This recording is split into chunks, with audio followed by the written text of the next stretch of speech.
మీరు అన్న అది నాగేశ్వరరావుతో ఏదో అన్నారు, ఏ సినిమా చేశారు? అక్కడే ప్రాణదాత అండి. ప్రాణదాత. ఆయన నుంచి ఏం నేర్చుకున్నారు మీరు అప్పుడు? అంటే రిచ్ అసలు ఆయనండి పెద్ద ఎన్సైక్లోపీడియా అండి, ఒక పెద్ద గ్రంథాలయం. ఆయన నాలెడ్జ్ అపారం అండి. నేర్చుకున్నది ఏంటి, చాలా 1% నేర్చుకున్నామో లేదో కదా. అవునా? ఇప్పుడు మేము నాటకాల నుంచి వచ్చిన వాళ్ళం కాబట్టి ఆంగికం ఎక్కువ ఉంటుంది కదా, చేతులు కలపడం ఇవి. ఆయన మేము చేస్తుంటే కూడా చూసేవారు సరదాగా. మా షార్ట్ పెద్ద ఆయన వెళ్ళిపోవచ్చు కదా అని చూస్తూ ఉండేవారు. కొత్త ఆర్టిస్ట్ ఎవడో చేస్తున్నాడు ఇది. నాకు ఒకసారి పిలిచి చెప్పారు, అయితే నువ్వు చేతులు బాగా ఎక్కువ కదుపుతున్నావయ్యా, కెమెరా బ్యాట్ వెళ్ళిపోతే ఇక్కడ కట్ అయిపోతుంది చెయ్య, నువ్వు అంతెందుకు లాంగ్ షాట్లో కలిపినా పర్లేదు, నువ్వు క్లోజప్ వచ్చేటప్పటికి జాగ్రత్తగా ఉండాలి. లాంగ్ షాట్లో ఎలా చేసావో క్లోజప్లో కూడా అలాగే చేయాలి, గుర్తుపెట్టుకోవాలి. అంటే అసిస్టెంట్ అయినా చెప్తారనుకోండి, మీరు కళ్ళజోడు తీసేసారండి లాంగ్ షాట్లో, క్లోజప్లో కూడా తీసి చెప్తారు, వాళ్ళ బాధ్యత అది. కానీ ఆర్టిస్ట్గా నువ్వు కూడా గుర్తుపెట్టుకోవాలి. గుర్తుపెట్టుకుంటే దాని తగ్గట్టుగా బాడీ లాంగ్వేజ్ నువ్వు కన్వర్ట్ చేసుకుంటావు నీతేనా నువ్వు. ఒక మాట చెప్పారు సార్, ఆ మాట తర్వాత నువ్వు ఏది చేసినా ఇంట్రెస్టింగ్గా చెయ్యి. చెప్తా చిన్న వేషం, నాకు ఈ వేషం ఇచ్చారు విసుక్కుంటే దాంట్లో క్వాలిటీ రాదు. నువ్వు చేసే చిన్నదైనా సరే ఆ చిన్న దాంట్లోనే సక్సెస్ అయిపోతే నీకు పెద్ద అవ్వబోతే పెద్ద వేషాలు ఎలా ఇస్తారు? చిన్నది సార్, నువ్వు ఎల్కేజీ పాస్ అవ్వకుండా యూకేజీకి ఎలా వస్తావు, ఫస్ట్ క్లాస్కి ఎలా వస్తావు? అందుకని ఏది చేసినా ఇంట్రెస్టింగ్గా చెయ్యి. వీడు గొప్ప డైరెక్టరా, వీడు ఏం రెమ్యూనరేషన్ ఇస్తాడు, ఈ పిక్చర్ ఆడుతుందా ఆడదా, ఇవన్నీ నీకు అనవసరం. నువ్వు చేసేది మనసా వాచా కర్మేణ సిన్సియర్గా చేయని చెప్పేవారండి. నాకు అది తెలియకుండానే నాకు అది అలవాటు అయిపోయిందండి. ఎందుకంటే స్టేజ్ దగ్గర నుంచి వచ్చిన వాళ్ళని సిన్సియర్గా రిహార్సల్స్ వేసి చేయడం, ఆ సిన్సియారిటీ అలవాటు అయిపోయిందండి. ఎక్కువ సిన్సియారిటీ కూడా తప్పు చేశారని అనిపిస్తుందా? లేదు సార్, అలా అనిపిస్తారు. తృప్తిని ఇస్తుంది సార్. ఎక్కువ వర్క్ చేస్తే తృప్తి అని ఎక్కువ చెప్తున్నారు. ఈసీఎల్ బ్యాక్గ్రౌండ్ ఎక్కువ చెప్తున్నారు, దానివల్ల మీరు నష్టపోయారేమని చెప్పి నాకు అనిపిస్తుంది మీ మాట ద్వారా. సార్, మీ ఉద్దేశంలో నేను నష్టపోయి ఉండొచ్చు, కానీ నా ఉద్దేశంలో నేను ఎప్పుడు నష్టపోలేదు. ఐఎమ్ క్వైట్ కంఫర్టబుల్, హ్యాపీగా ఉన్నాను. I'm the most happiest person. Vishwanath గారి డైరెక్షన్లో చేసామండి. ఆయనతో అనుభవం ఎట్లా ఉండేది? విశ్వనాథ్ గారితో ఏంటంటే అండి, ఆయన క్యారెక్టర్లో ఇన్వాల్వ్ అయిపోయి ఆయన యాక్ట్ చేసి చూపించేవారండి ప్రతిదీ. ఒకసారి ఇలాగే నేను విశ్వనాథ్ గారి అబ్బాయి వివి గారి అబ్బాయి చేసి దాంట్లోనండి నాకు 3 కొడుకులు ఉంటారండి. 3 కొడుకులకి బట్టతలే అండి. ఒకటేమో ఈ అశోక్ కుమార్ అని చెప్పేసి టీవీ ఆర్టిస్ట్ అతను, తర్వాత గుండు సుదర్శను అతను ఒకడు. ఈ 3 నా కొడుకులండి. అయితే నాకు బట్టతలు, నేను ఆయుర్వేద వైద్యుడిని బట్టతలు చేస్తాను. ఆయన ఒకసారి కర్ర పుచ్చుకుని ఎలా నడవాలో చేసి చూపించారండి నాకు. 2-3 రిహార్సల్స్ ఆయన చేశారండి. చేసిన తర్వాత జర్నీ రెడీయా టేకా అన్నారు. సార్ నేను ఒక రిహార్సల్ చేస్తాను సార్, అన్నీ మీరే చేసేసారండి అన్న. తెలియదు కూడా, ఎలా మాట్లాడాలో కూడా తెలిసేది కదండి. అంటే కొంతమంది హిపోక్రిటిక్గా మాట్లాడతారండి, పెద్దవాళ్ళని ఎలా ఇంప్రెస్ చేయాలి. అప్పుడంటే అవును నిజమేనయ్యా, మర్చిపోయాను, నువ్వు యాక్ట్ చేయాలి కదా, కరపుచ్చుకున్నాడు, ఓ రిహార్సల్ చేయి రిహార్సల్ చేయించారు. అసమానం పుస్తకాలు చదువుతూ ఉంటాయండి, ఖాళీగా ఉంటే షార్ట్లో ఖాళీగా ఉంటే ఎవరో ఫ్రెండ్స్ ఉంటే కబుర్లు చెప్పుకునే వాళ్ళం అండి. ఫ్రెండ్స్ లేకపోతే ఏదో చెట్టు కింద కూర్చుని నేను పుస్తకాలు పట్టుకెళ్ళేవాడిని షూటింగ్, బాగా చదువుకుని. అయితే ఏమిటి పుస్తకాలు చదువుతాయేంటి అని అంటే, పుస్తకాలు చదివితే ఆ క్యారెక్టర్స్ మీద మంచి మమకారం వస్తుందండి, మనం ఊహించుకోవచ్చు సార్, ఈ క్యారెక్టర్ నేను వేస్తే ఎలా చేస్తాను అని. నాకు ఐడెంటిఫై, నాకు నచ్చిన క్యారెక్టర్ల మీద నేను ఇన్వాల్వ్ అయిపోయి వెళ్ళిపోతాను. మంచి ఆలోచన పుస్తకాలు చదవడం అనేది, మంచి ఆలోచన, చదువు. మొత్తానికి ఆయన కన్విన్స్ చేశారు. తర్వాత బాపు గారి దగ్గర చేశారు. బాపు గారి దగ్గర మిస్టర్ బెల్లాన్ చేశానండి. పెళ్లి పుస్తకం చేశానండి. పెళ్లి పుస్తకానికి ఒక ఇన్సిడెంట్ జరిగిందండి. దాంట్లో ఉంది, రాజేంద్ర ప్రసాద్కి ఫస్ట్ నైట్ చేస్తే తనికెళ్ళ భరణి వాళ్ళ అన్నయ్య గారేమో పెళ్లి చేయించారు, దానికి సంభావన రాలేదు. అందుకని అతను వచ్చి ఫస్ట్ నైట్ మంచం మీద కూర్చొని సంభావన గురించి అడుగుతాడు. నేనేమో కవినండి. కవి ఆ రోజుల్లో ఆశీర్వచనాలు పద్య రూపంలో చదివి పెళ్లిళ్ళు చదివారండి. అది చదివే నాకు అవకాశం లేక నేను కార్యంగదిలోకి వచ్చి నేను చదవడం మొదలెడతాను. మొదలెట్టేటికి వాడు నన్ను, నాకు కవికి ఉత్తరం ఉంటుంది కదా, అది పట్టుకు లాగేస్తాడు. లాగేస్తే నేను ఆర్టిస్ట్గా కోఆపరేట్ రాజేంద్ర ప్రసాద్ ఆర్టిస్ట్గా కోఆపరేట్ చేయాలని ఆయన లాగినప్పుడల్లా వచ్చేస్తున్నానండి.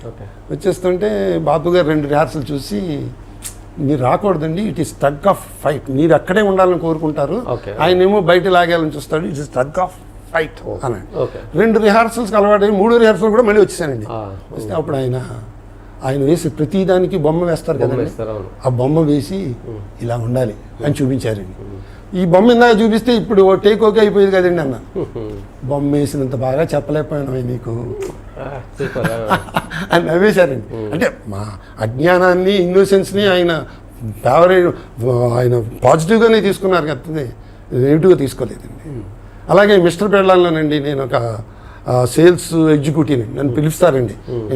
పెద్ద పెద్ద ప్రొసీజర్లు అవి చెప్తూ ఉంటాను అన్నమాట. మనం డిస్కౌంట్స్ ఆఫర్ చేద్దాం, లేకపోతే ఈ కొన్న వాళ్ళకి లాటరీలో టికెట్లు లాటరీ తీద్దాం, లాటరీ వచ్చిన వాళ్ళకి వాళ్ళ తల్లిదండ్రుల్ని కాశీ విమానంలో పంపిద్దాం, ఇలాంటివన్నీ నేను చెప్తూ ఉంటానండి.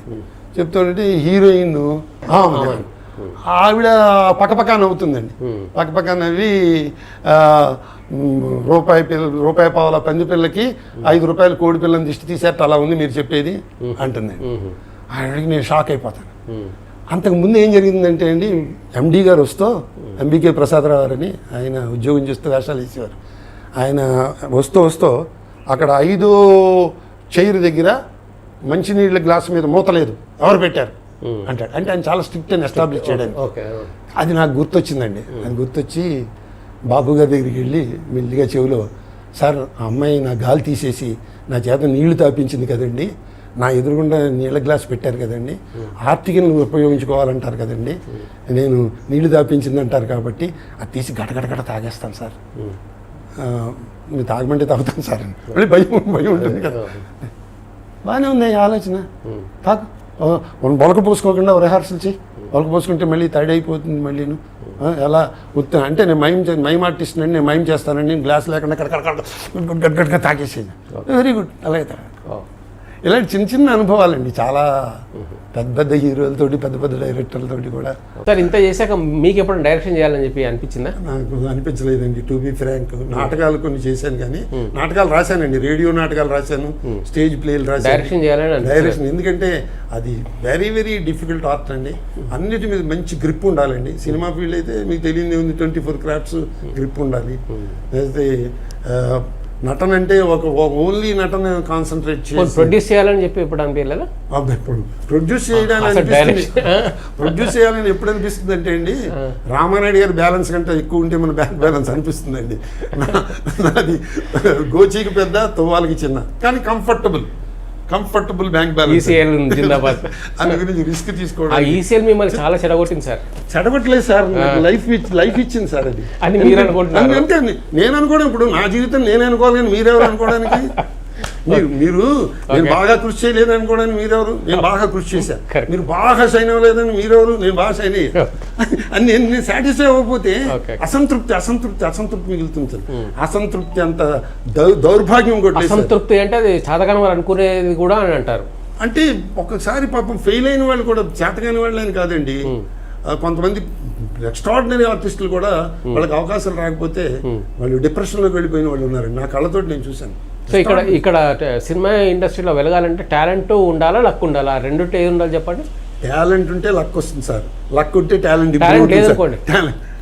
టాలెంట్ లేకపోతే అసలు అక్కడికి వెళ్ళలేడు సార్ వాడు అక్కడ ముందర ఎంట్రీ కుదరదండి వాడికి.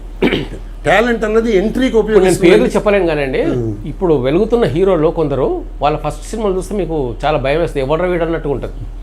వాళ్ళకి ఏదంటే just luck, because of luck they have acted in so many films. Luck in the background for them. Background అది లక్. వాళ్ళ లక్ ఏంటంటే టాలెంట్ కాదు వాళ్ళకి. ఇప్పుడు సపోజ్ ఓ ప్రొడ్యూసర్ గారు కొడుకున్నాడు అనుకోండి, వాడికి ప్రొడ్యూసర్ ఫాదర్ అవడం లక్. ఓ పెద్ద లీడింగ్ యాక్టర్ ఉన్నాడు అనుకోండి, వాడి కొడుకు హీరో అయ్యాడు అనుకోండి, వాడి టాలెంట్ కాదు, వాడి లక్కల్లా వాళ్ళ ఫాదర్. వాడికి కూడా అలా కూడా ఫేడ్ అవుట్ అయిన వాళ్ళు ఉన్నారు. 4-5 సినిమాలు చేసి అప్పటికీ టాలెంట్ ప్రూవ్ చేయకపోతే వెనక్కి పంపించేసిన వాళ్ళు ఉన్నారు. Nobody will take risk sir. ఇదేంటంటే కమర్షియల్ కదా ఆర్ట్. అలా వెళ్ళిపోయిన వాళ్ళు ఉన్నారు. వెనకాల పెద్ద ప్రొడ్యూసర్స్ కొడుకులు, పెద్ద పెద్ద యాక్టర్ల కొడుకులు కూడా లక్ ఉందనుకుని వాళ్ళ ద్వారా లక్ ఉందనుకుని వచ్చి ఈ టాలెంట్ లేకపోవడం వల్ల దేర్ ఆర్ ఇంటర్లింక్డ్ సార్. రెండు కూడా సైమల్టేనియస్గా వెళ్తేనే రైలు స్పీడ్గా ఒక పట్టా మీద వెళ్ళదు సార్, రెండు పట్టాలు ఉండాలి. రెండు పట్టాలు ఈ ఆర్ట్కి, ఒకటి టాలెంట్. ఇప్పుడు జనరేషన్ ఎట్లా ఆలోచిస్తున్నారంటే ఒకే పట్ట మీద ఎట్లా నడవాలి అని చెప్పి ఆలోచిస్తున్నారండి. సక్సెస్ అయ్యొచ్చు. డ్రోన్లు దిబ్బ తిరుగుండడం చాలా రకరకాలు వస్తున్నాయి. సింగిల్ పట్టా మీద వెళ్ళే రైళ్లు కూడా వస్తున్నాయి. వాళ్ళ అదృష్టం బాగుంటే అదే దాని మీద దానికి కూడా అదృష్టం ఉండాలండి. ఓకే, అంటే ఎందుకు ఇంకా సక్సెస్ఫుల్ కాకుండా ఇంకా పేరు రాలేదు మీకు? జెన్యన్ అని తెలిసిన వాళ్ళకి తెలుసు, కానీ జెన్యన్ స్క్రీన్ పైన చూడంగానే ఇప్పుడు బ్రహ్మానందం గారు పెద్ద పెద్ద ఆర్టిస్ట్ అట్లా మీరు గుర్తింపు రాలేదని నా అభిప్రాయం. ఎందుకు రాలేదు? ఎవరిది మీ తప్ప, ఇండస్ట్రీ తప్ప? అంటే ఎవరిది తప్పు లేదండి. మన యోగం, మన లక్కు ఇవన్నీ. ఎందుకంటే భగవంతుడు సృష్టించేటప్పుడే అసలు జీవరాశుల్లో మానవ జన్మ ఉత్తమైంది. ఫస్ట్ ఛాన్స్ ఇచ్చేసాడు మనకి మానవ జన్మ. అక్కడ మనకు లక్ ఉంది, అక్కడ సక్సెస్ అయిపోయాం. ఆ తర్వాత ఏమన్నది, ఈ లక్ అన్నది వేరియస్ ఛానల్స్లో వేరియస్గా ఉంటుందండి. ఎటు వచ్చి మనం దాన్ని గుర్తించాం. అది మనం అర్హత ఉందనుకుంటాం దానికి. మనకి వీ డిజర్వ్, నేను కష్టపడ్డాను కాబట్టి నేను దాంట్లో పేరు వచ్చింది అనుకుంటాం. కానీ ఎక్కడైతే పేరు రాలేదు, ఎక్కడైతే మనం ఆశించిన దాంట్లో పేరు రాలేదు, దాంట్లో లక్ లేదనుకుంటాం. కానీ లక్ రావాలంటే నా ఉద్దేశంలో ఉండి 24 hours 24/7 24 hours అదే వృత్తిలో ఉండి, అదే తపనలో ఉండి, అదే ఛాసలో ఉండి, దాంట్లోనే కృషి చేస్తూ ఉంటే కనీసం భగవంతుడికి ఏదో ఒక రోజుని వీడి ఇన్నేళ్ల నుంచి కష్టపడుతున్నాడు రా, వీడికి పాపం 10% లక్ ఇచ్చాం అని వాడి కష్టాన్ని చూసైనా సరే డెఫినెట్గా ఇస్తాడని నాకు నమ్మకం. కష్టపడలేదా? అది నేను పడ్డంత కష్టపడలేదు. ఎందుకంటే పడాల్సినంత అన్నది అండర్లైన్ ఇట్, అది తెలియదండి. ఒక్కొక్కసారి ఒకలా ఉంటుందండి. ఒక్కొక్కసారి ఒక డైరెక్టర్ని కలవాలనుకోండి, సపోజ్ నేను ఉద్యోగ రీత్యా ఏదో ఆడిటింగ్ ఉండి ఏదో ఉండి నేను కలవలేకపోయాను అనుకోండి, నేను ఆయన కలవకపోవడం వల్ల నేను అవకాశం మిస్ అయిన వాడిని అవుతాను. అంటే నేను అక్కడ పడాల్సినంత కష్టపడలేదు. ప్రిఫరెన్స్ దేనికి ఇచ్చావు? ప్రిఫరెన్స్ ఇచ్చిన దాంట్లో నీకు లక్ ఇచ్చాడు దేవుడు, నెలకి శాలరీ ఇచ్చాడు, అక్కడ పేరు ఇచ్చాడు, నీ కంఫర్టబుల్ లైఫ్ ఇచ్చాడు. నువ్వు ఆ లక్ కోరుకున్నావు, బట్ ఈ లెక్క కావాలని కోరుకుంటున్నావు. దీంట్లో లక్క లేదనుకుంటున్నావు. దీంట్లో రిస్క్ ఉంది కొంచెం. దీంట్లో డెఫినెట్గా నువ్వు వర్క్ చేసినంత లోపల వచ్చేస్తుందని కూడా చెప్పలేము. అంటే రిస్క్ కాకుండా సేఫ్ సైడ్ చూసుకున్నారు మీరు. అంటే జనరల్గా ఇప్పుడు ప్యాక్ ఆడుతున్నాం అనుకోండి, ప్యాక్ ఆడుతుంటే కింద ముక్క వేశారు మీరు, ముక్క తీసుకుని నేను సీక్వెన్స్లో పెట్టుకుని సేఫ్ గేమ్ ఆడతా, నిల్లు చేస్తా. లేదు నాకు జోకర్ వస్తుందేమో ప్యాకలో పెడితే నేను షో చేసేయచ్చు అని ప్యాకలోకి వెళ్ళేవాడు ఉంటాడు. వాడికి నిజంగా జోకర్ వస్తుంది. లేకపోతే ఈ ముక్క కూడా మిస్ అయిన వాడు అవుతాడు, వాడు కౌంట్ ఇస్తాడు పక్క వాడికి.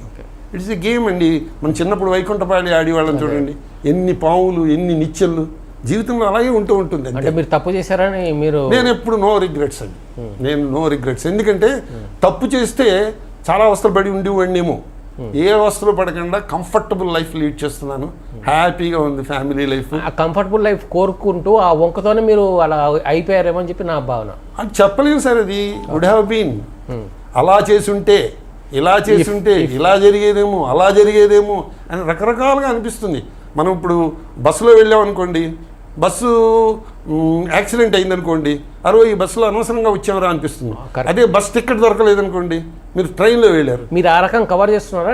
కవర్ చేయడం కాదు, సాటిస్ఫై అవ్వడానికి.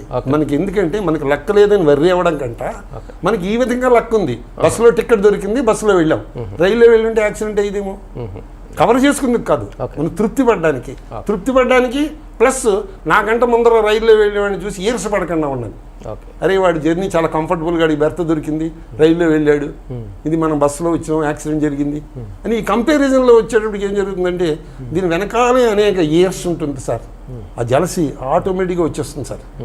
చేసి మనకేం జరుగుతుంది, అప్పుడు అయ్యో నేను చేయాల్సిన కృషి చేయలేదు, నేను ఇలా చేయాల్సి, అలా చేసి ఉండవలసింది, వుడ్ హ్యావ్ బీన్, ఇలా చేసి ఉండాల్సింది, అలా చేసి ఉండాలి, రకరకాలుగా అని చెప్పి మనశ్శాంతి లేకుండా చేసుకుంటాడు, ఉన్నదాన్ని అనుభవించలేడు. సో ఇప్పుడు నా ప్రేక్షకుడుగా నా క్వశ్చన్ ఏంటంటే, జెన్నీ గారు సక్సెస్ కాలేదు లైఫ్ సినిమా ఇండస్ట్రీలో, దానికి మీరు సమాధానం చెప్పండి. ఎందుకు సింపుల్గా? నా ఉద్దేశంలో నేను సక్సెస్ అయ్యాని అంటాను. ఎందుకంటే నేను ఒక ఫ్లోర్ కడదామని చెప్పేసి ఫౌండేషన్ తీసాను అనుకోండి, ఒక ఫ్లోరే కడితేనే సక్సెస్ఫుల్ గా ఉంటుంది. ఒక ఫ్లోర్ కి ఫౌండేషన్ వేసి ఆశపడి 5 ఫ్లోర్లు కట్టాను అనుకోండి, ఏదో రోజున కూలిపోతుంది. సరైన ఫౌండేషన్ లేక. ఫౌండేషన్ ఒకటే ఫ్లోర్ కి ఎందుకు వేసారు?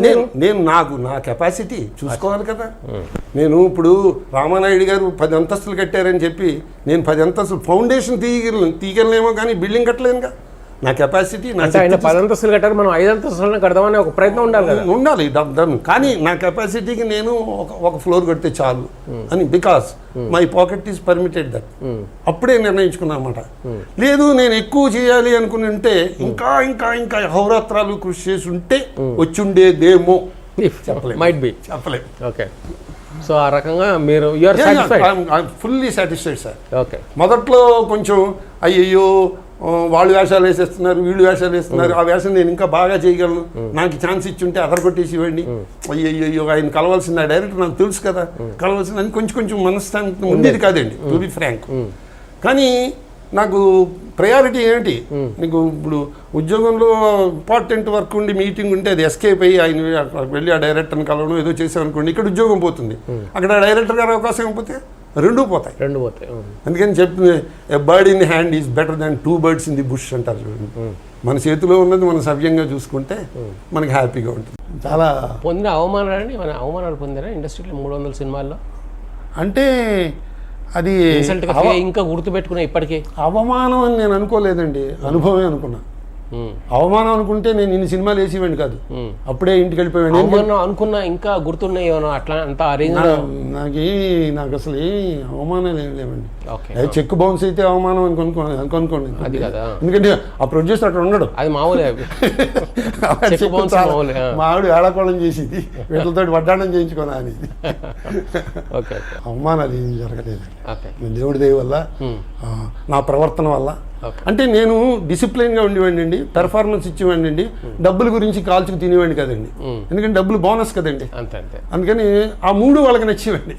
ఆ 3 ఒకసారి కోటా శ్రీనివాసరావు షూటింగ్ అయిపోయిన తర్వాత మేకప్ తుడి చేసుకున్నావు, వెళ్ళిపోలేదేంట్రా, ఇంకా ఉన్నావేంట్రా అన్నాడు. అంటే క్యాషియర్ వస్తాడు, క్యాషియర్ దీంట్లో, ఈ కంపెనీలో క్యాషియర్, వెళ్ళు. సో అట్లా జంధ్యాల సినిమాలో ద్వారా ఎంట్రీ, ఫస్ట్ సినిమా ఆహనా పిల్ల. ఆయన అనుభవం ఏంటి, ఎట్లా ఉంది సార్? ఆయన అప్పుడు ఆ రోజుల్లో నుండి మేము స్టేజ్ మీద వచ్చిన వాళ్ళు కాబట్టి డైరెక్టర్ని ఇంప్రెస్ చేయాలని చెప్పేసి ఆ రాసిన డైలాగ్ ఏవో యాడ్ చేసేవాళ్ళం అండి, యాడ్ లిప్స్ వేసేసేవాళ్ళం. నా ఫ్రెండ్ గుండె హనుమంతరావు, వాడికి ఉండేది ఆ జబ్బు, వాడు నాతో పాటు వచ్చినవాడే. చేస్తే జంధ్యాల గారు చూసి పిలిచి, పాపం రైటర్ బాగానే రాశాడయ్యా, ఎందుకు అది ఆ యాడ్ లిప్ వేయడం ఎందుకు, బాగానే రాశాడు, ఆయనే రైటర్ బాగానే రాశాడు, ఎందుకు అనవసరంగా సింపుల్ సెంటెన్స్ని కాంప్లెక్స్ సెంటెన్స్ చేసుకుంటారు అని. ఆయనకి ఒక్కసారి గింజుకుపోయి ఒక అరగంట వరకు మాట్లాడేవాళ్ళం కాదు, ఆయన దగ్గరికి వచ్చేవాళ్ళం కాదు, నే చెట్టు కింద అటు ఇటు తిరుగుతూ ఉండేవాళ్ళం. మళ్ళీ ఆయనే దగ్గరికి వచ్చి, అలా షై ఫీల్ అయిపోకూడదు, మనకి స్పాంటినిటీ అన్నది మనం ఫ్రీ మైండ్ ఉన్నప్పుడే వస్తుంది, స్పాంటినిటీలోనే బ్యూటిఫుల్ డైలాగులు వస్తూ ఉంటాయి. ఒక్కసారి నువ్వు షల్లోకి వెళ్ళిపోయావు అనుకో, చెప్పిన డైలాగ్ని కంఠస్థం పట్టి అప్పచెప్తావు, వామిటింగ్ చేసినట్టు. డైలాగ్ని వామిటింగ్ చేయకూడదు, ఓన్ చేసుకోవాలి. బ్యూటిఫుల్ అండి అసలు దాని కాన్సెప్ట్ అని చెప్పి మాలో టెన్షన్ తీసేవారండి. టెన్షన్ నీకు ఏదైనా వచ్చిందనుకో చెప్పు, రిహార్సల్లో చెప్పు, యాడ్లు ఏదైనా వచ్చిందంటే చెయ్యి, బాగుంటే పెట్టుకుంటాం, బాగోలేకపోతే తీసేస్తాం, ఏమిటి దాంట్లో ఏం నష్టపోయాం, అంత ఫ్రీ మైండ్ చేసేసేవారండి. తర్వాత ఇంకోటి ఏంటంటే అండి, నైట్ని మమ్మల్ని వదిలేవారు కాదండి సార్. 12 అయిపోయింది, 1 గంట అప్పుడు రామానాయుడు గారి గెస్ట్ హౌస్కి ఆయన తీహార్ జైలు అని పేరు పెట్టారు, అది ఒక్కటే ఉండేది అక్కడ. మేము స్కూటర్లు వేసుకుని షూటింగ్ అయిపోయిన తర్వాత ఆయన కూడా వెళ్ళేవాళ్ళం. ఆయన ఫ్రెండ్ సర్కిల్ చాలా ఇష్టం అండి. నా మైమ్ బిట్లు చేసి చూపించుకునేవారండి. మైమ్ బిట్లో ఆయనకి స్పార్క్ కనబడితే ఒకసారి ఓ బిట్టు ట్రాఫిక్ కానిస్టేబుల్ ఒకటి చేశానండి. ట్రాఫిక్ కానిస్టేబుల్ ఎంత సిన్సియర్గా, హానెస్ట్గా, ఎనర్జెటిక్గా చేస్తాడు, రాను ఎలా వాడు నీరసించిపోతాడు అన్నది పాయింట్ అండి. అయితే ఆయనకి బాగా నచ్చండి. Next day traffic constable dress తెప్పించండి, రాజేంద్ర ప్రసాద్ చేత వేయించి ఆ వేషం అవుట్డోర్లో ట్రాఫిక్ దగ్గర తీసారండి. ఆయన ఇన్స్పైర్ అయితే కూడా అంతలా ఎంకరేజ్ చేసేవారండి. కాస్టింగ్ కౌచ్ గురించి అప్పట్లో ఉండేదా సార్? ఒకళ్ళిద్దరు ఫ్రెండ్స్ అసలు ఆ మాట విన్నారా ఎప్పుడైనా? మాట విన్నాను. మాకు ఇద్దరు ఫ్రెండ్స్ కూడా పంపించారు. వాళ్ళు ఏదో కాస్టింగ్ మేనేజర్ ఏదో వాళ్ళు అడ్రస్ ఇచ్చి వీళ్ళని కాంటాక్ట్ చేయి నీకు వేషాలు అవి ఇప్పిస్తారు అని ఏదో అన్నారు. ఇంకా ఆడపిల్ల విషయంలో విన్నాను కానీ నాకు నాలెడ్జ్ లేదు, నాకు దాని తెలియదు. గురించి మీకు ఎప్పుడు వినలేదు? ఎప్పుడు అట్లాంటి క్యాజువల్గా విన్న పత్రికలో ప్రభల్లో చదివింది తప్పితే ఓకే. నాకు దాని నాలెడ్జ్ లేదు, దాని గురించి ఐడియా లేదు. నాకు అసలు ఓహో. ఐడియా లేని గురించి వాగడం ఐడియా లేదు, ఎయిర్టెల్ లేదు. తీసేయండి కదా, క్వశ్చనే తీసేయండి అసలు. రైట్, ఈవీ గారు డైరెక్షన్లో చేశారని అన్నారు. సో ఆయనతో నేర్చుకున్నది ఏమిటి అంటే మాకు ప్లస్ పాయింట్ ఎక్కడ అయిందంటే అండి, ఆయన జంజాల్ గారు అసిస్టెంట్గా చేశారండి. నేను జంజాల్ గారి దగ్గర అన్ని చేస్తున్నప్పుడు ఆయన అబ్జర్వ్ చేశారండి. ఓకే. కో డైరెక్టర్గా ఆర్టిస్ట్గా ఆయన వచ్చి చెప్పేవారు, ఆయన వచ్చి డైలాగ్ నేర్పడం అన్నీ చేసేవారండి. ఆయన అయితే నా సిన్సియారిటీయో లేకపోతే నా మొహంలో ఉన్న ఇన్నోసెన్స్ ఏదో ఆయనకి నచ్చింది. ఇన్నోసెన్స్ ఏదో నచ్చింది. ఈ పాత్ర వీడు బాగుంటాడని తక్కువ గుర్తుకొచ్చింది ఆయనకి. చేసి ఆయన ఏంటంటే ఒక సీను 4-5 రైటర్స్కి ఇచ్చి రాయించేవారండి, ఒకే సీన్. దాన్ని మళ్ళీ ఆయన స్క్రూటినీ చేసి దాంట్లో మంచి ఎక్కడ పంచెస్ ఉన్నాయో తీసుకుని ఆయన ఒక సీన్ రాసేవారండి. సీన్ రాసినప్పుడు నా అదృష్టం ఏంటంటే జెన్నీ అని రాసేవారండి. పెళ్లి కూతురు తండ్రి జెన్నీ ఖాళీగా ఉన్నాడేమో చూడండి, ఆ ఫోన్ చేయండి, సార్ ఇవాళ ఏదో ఆఫీస్ ఆడిటింగ్ ఉందని, పోనీ రేపు పెట్టుకుందాంలే, జెన్నీ కావాలయ్యా దీనికి అని. జెన్నీ కావాలి అనుకున్న డైరెక్టర్లు అందరినీ నేను మిస్ అయిపోయాను సార్. ఇప్పుడు వాళ్ళు పెద్దవాళ్ళు అయిపోయి కొంతమంది పోయారు, కొంతమంది బాపు గారు పోయారు, జంజాల్ గారు పోయారు, ఈవీ గారు పోయారు. కానీ చిన్న అదృష్టం ఏంటంటే వాళ్ళ దగ్గర పనిచేసిన అసిస్టెంట్లు ఇప్పుడు పెద్దవాళ్ళు అయ్యారు కాబట్టి వాళ్ళకి మేము గుర్తుంటే మా వయసు రీత్యా మ్యాచ్ అయ్యే క్యారెక్టర్ ఏదైనా వస్తే ఈ అన్ని హద్దీల్స్ అన్నీ దాటుకుని వస్తే వేషాలు పడుతున్నాయి సార్. లేకపోతే ఓకే. ఇంకా ఇంకా పెద్ద డైరెక్టర్లు ఎవరండి? బి గోపాల్ గారి దగ్గర పిక్చర్ చేశాను సార్. బి గోపాల్ గారు నన్ను స్టేజ్ మీద చూసి అప్పుడు పరుచూరు వెంకటేశ్వర అబ్బాయి పరుచూరు రఘుబాబు అని అతను హీరో చేద్దామని చెప్పేసి అతను ట్రైనింగ్ అది ఇప్పించాడు. పాపం అతను బ్లడ్ క్యాన్సర్తో చచ్చిపోయాడు అబ్బాయి. రఘుబాబు మెమోరియల్ నాటక పోటీలని 25 ఏళ్ల క్రితం అండి పెట్టారండి జాగరాగాన్ సభలో. ఫస్ట్ పెట్టి వాళ్ళు ఏం చేశారంటే best actor, best character actor అని కాకుండా 6గురిని సెలెక్ట్ చేస్తాం, ఈ 6గురికి సినిమాల్లో వేషాలు ఇస్తాం అని చెప్పి అనౌన్స్ చేశారండి. 6గురిలో నేను ఒకనండి. నాకు వేషం ప్రాణదాత సినిమాలో బ్రహ్మానందం మావగారి వేషం నాగేశ్వరరావు దాంట్లో ఇచ్చారండి. దానికి ఆ పెర్ఫార్మెన్స్ బి గోపాల్ గారు చూశారండి. బి గోపాల్ గారు చూసి నాగార్జున పిక్చర్లోనండి ఫస్ట్, అప్పుడు second picture, third picture Nagarjuna గారిది, దాంట్లో నాకు ఒక డిఫెన్స్ లాయర్ వేషం ఇచ్చారండి. జయసుధ గారిని ఇంటరాగేట్ చేయాలి. నా పెర్ఫార్మెన్స్ చూసి ఇచ్చారండి ఆయన. ఇస్తే నాకు స్క్రిప్ట్ ఇచ్చారండి.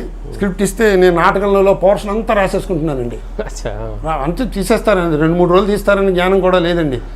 కంఠస్థం పట్టేయాలి, డైరెక్టర్ గారు మనకు వేషం ఇచ్చారు, బాగా చేయాలండి. అయితే అసిస్టెంట్ డైరెక్టర్ అతని పేరు ఏదో మర్చిపోయాను నేను. అతను వచ్చి స్క్రిప్ట్ ఇవ్వండి కావాలి అని పట్టుకుపోయేవాడండి. నేను సగం రాసేటప్పటికి ఎరుమొహం పెట్టేవాడిని. ఇలా ఇచ్చేటప్పటికి ఒకసారి ఏం జరిగిందంటే ఆయన వచ్చి ఏమండి పోర్షన్ వచ్చేసిందండి వచ్చేసిందండి చెప్పండి అన్నారు. అంటే మేము నాటకాల వాళ్ళని పై డైలాగ్ క్యూ ఇస్తే కానీ కింద డైలాగ్ చెప్పలేమండి, ఆ జయసుధ గారి డైలాగ్ మీరు చెప్పండి నేను చెప్పేస్తానండి అన్న. ఆ జయసుధ గారు ఏంటంటే నేను ఇంటరాగేట్ చేయడంలో మీరు ఆవిడ జైలర్ అనమాట, మీరు మర్డర్ జరిగిందని చెప్పి డ్యూటీ వదిలేసుకుని ఎలా వచ్చారు అంటే గజేంద్రుడు ప్రాణ సంరక్షణార్థమై విష్ణుమూర్తి ఎలా వచ్చాడో అలాగే నేను వచ్చానంటే దేవుడి ప్రసక్తి అని నా డైలాగ్ ఉంది. ఆయన్ని జయసుధ డైలాగ్ చెప్పమన్నానండి. గజేంద్రుడు ప్రాణ సంరక్షణార్థం ఆయనకి నోరు తిరగలేదండి అసిస్టెంట్ డైరెక్టర్కి. ఆయన కాసేపు గజేంద్ర ప్రాణ వస్తున్నానండి అనేసి వెళ్ళిపోయాడు. ఇందులో బి గోపాల్ గారు నేను పడుస్తున్న అవస్థ చూశారండి. ఆయన వచ్చి ఏంటండి మా వాడు ఏమిటంటున్నాడు, సార్ ఇలా పోర్షన్ వచ్చిందా అని అడిగారండి. వచ్చిందండి అన్నాను. ఆ పై డైలాగ్ మీరు చెప్పండి అన్నాను. ఆ గజేంద్ర ప్రాణ సంరక్షణార్థం అన్న డైలాగ్ చెప్పడం లేదండి ఆయన. అది చెప్పకపోతే నాకు రెండోది రావటం లేదండి. వాడిని పిలిచి ఆర్టిస్ట్ని అలా కన్ఫ్యూజ్ చేయకూడదు, ఎంతవరకు వచ్చింది ఏంటి అని పాపం పోర్షన్ అంతా రాసుకుంటున్నాడు, ఇది 2 రోజులు మనం షూట్ చేస్తాం, కన్ఫ్యూజ్ చేయకూడదు, అతన్ని మన గ్రిప్లోకి తీసుకోవాలి, అతను ఏమిటి కొత్తవాడా ఏమిటి అని అతనికి నచ్చ చెప్పారండి. ఆ అసిస్టెంట్ డైరెక్టర్ తర్వాత డైరెక్టర్ నాకు సినిమాలో ఛాన్స్ ఇచ్చాడు.